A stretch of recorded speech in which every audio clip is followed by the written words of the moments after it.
আচ্ছা, এই চোখ খোলো।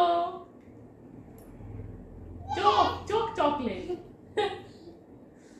এ ভালো, আমি তো এই প্রথম দেখছি। ভালো, হ্যাঁ কি রে চোখের মতো। দাঁড়া চোখে বসিয়ে নি এটা। এই এটা দেখানো যাবে না, এটা পরে সারপ্রাইজ। দেখিস নি তো? এই দেখ।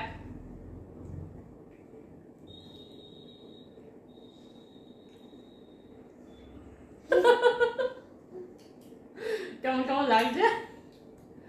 আচ্ছা আর একটা জিনিস এনেছি, দাঁড়াও তুমি খাও ওটা, আমি একটা জিনিস দিচ্ছি। তুমি তাকানো যাবে না, তুমি এখানে বসো। চোখ বন্ধ করো। এই দেখো তোমার জন্য লিপস্টিক এনেছি। এটা চকলেট, তুমি জানো এটা চকলেট?